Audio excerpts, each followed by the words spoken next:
তোর ভাবির গোষ্ঠী গেলে জলদি কাম কর। আপনার ভাবিকে কিনতে আসছি আমি। কি কইলেন আপনি?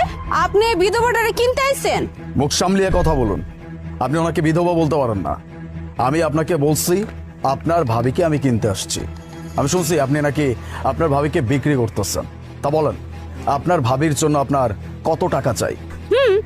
এইটা আপনি ঠিক শুনছেন যে আমি আমার ভাবিরে বেচুম।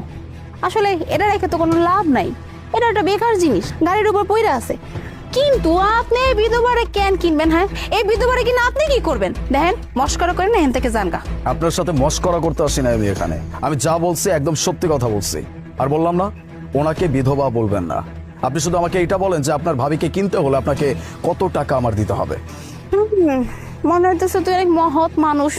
বিধবারে বিধবা কম নাকি সধবা কমো? হ্যাঁ, যাই হোক, দাম শুনতে চাইছেন তাই না? আচ্ছা ঠিক আছে, কয়ে দিলাম। আমার ভাবির দাম 20 লাখ টাকা। মানে আমার ভাবিরে 20 লাখ টাকা বেচুম। কি দিতে পারবে? 20 লাখ? এখানে পুরো 25 লক্ষ টাকা আছে, পুরোটাই আপনার। আপনি কি হাসা কইছেন? এর মধ্যে 25 লাখ টাকা আছে? ব্রিফকেস তো আপনার হাতেই আছে, বলে দেখেন।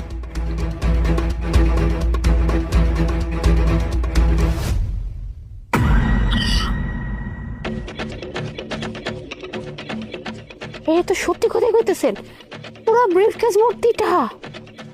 আমি চাইছি 20 লাখ টাকা আর আপনি দিলেন 25 লাখ টাকা। এই বিধবার মধ্যে কি এমন আছে যে 5 লাখ টাকা বেশি দিয়ে কিনতে চাইতেছেন? আমার কি, আমার তো টাকা পেয়ে গেছে। আচ্ছা ঠিক আছে, ডিল ডান। আমার ভাবি এখন থেকে আপনার। এটার লই আপনি মারেন, কাটেন, ফালাই দেন, আমার আর কিছু যায় আসে না। হ্যাঁ ভাবি, কানে কি শুনছো? তোমার বেচে দিছি। এখন থেকে তোমার মালিক এই যে তোমার সামনে যে খাড়া আছে, হ্যাঁ, এর লাগে চলে যাও। আপনার ভাবিকে আমি 25 লক্ষ টাকা দিয়ে কিনে ফেলছি। আজকের পর থেকে আপনার ভাবির উপরে আপনার না কোনো হক আছে, না কোনো অধিকার আছে, না কখনো থাকবে। আপনি কখনো এই মানুষটার উপরে কোনো প্রকার হস্তক্ষেপ করতে পারবেন না। আরে একেবারে না, হস্তক্ষেপ তুমি আমিও করতাম না। কইলাম না, এটা বেকার জিনিস, গাড়ির উপর পড়ে আসছিল, বাইরেটা মরে গেছে, এটার আমার গাড়ির উপর রেখে গেছে, ওর দামের না। এলাকা তখন দরকার ছিল তাই বেচে দিছি। এইটার উপরে আমার আবার কিসের হক? হ্যাঁ, কইলাম কি, এই রাউন্ডটা আপনার। আপনি এটা নিয়ে কি করবেন না করবেন সম্পূর্ণ আপনার ব্যাপার, আমার কোনো কিছু যায় আসেন। এই খাড়া আছো কে? যাইতেছো না কি লেগা? তুমি কি হুনো নাই? হ্যাঁ, তোমার 25 লাখ টাকায় বিক্রি করে ফেলাইছি, বুঝছো? শুনছো? যাও এখন। মুনা, তুমি এটা কি করতেছো? আমি তোমার ভাইয়ের বউ, তুমি কি এটা